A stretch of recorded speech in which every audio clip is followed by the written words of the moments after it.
আমার পিছনে যে মেশিনটা দেখতে পাচ্ছেন এটা হচ্ছে ডিহাইড্রেটর মেশিন বা ফ্রুট ডিহাইড্রেটর মেশিন। আপনারা সবাই জানেন যে সারা পৃথিবীতে সবচেয়ে মোস্ট পপুলার এবং সবচেয়ে পুরনো ফল এবং মাছ গোশ সংরক্ষণ করার পদ্ধতি হচ্ছে জিনিসটাকে শুকানো বা ড্রাই করা। কিন্তু আধুনিক বিজ্ঞানের ছোঁয়ায় এখন চলে আসছে ডিহাইড্রেটর।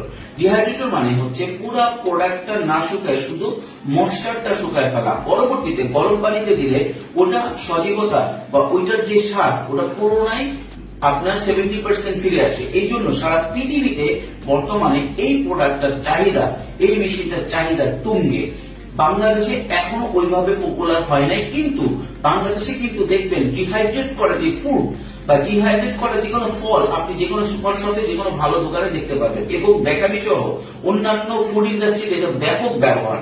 কিন্তু বাংলাদেশে এই ডিহাইড্রেট করা ফ্রুট এবং অন্য জিনিসগুলো ফলগুলো আমরা বাইরে থেকে ইম্পোর্ট করি, যেটা অনেক বেশি এক্সপেন্সিভ হয়ে যায়। বাংলাদেশে এই ইন্ডাস্ট্রিটা এখনো ফাঁকা। আপনার জেলায় হলো আপনি প্রথম শুরু করতে পারেন। আপনাদের ব্যাপক আগ্রহের কারণে ভিডিওটা আমি দিলাম। আরো ডিটেলস ভিডিও আসবে, আরো ডিটেলস সম্পর্কে ভিডিও আসবে। তবে সবচেয়ে ছোট মেশিনটা আপনি করতে পারেন, প্রাইস হচ্ছে আপনার 45,000, এবং সবচেয়ে বড় মেশিন যেটা 96টা ট্রে, ওইটার প্রাইস হচ্ছে 1.5 লক্ষ টাকা। আরো ডিটেলস জানতে, মেশিন ডিটেলস জানতে আমাদের সাথে হোয়াটসঅ্যাপ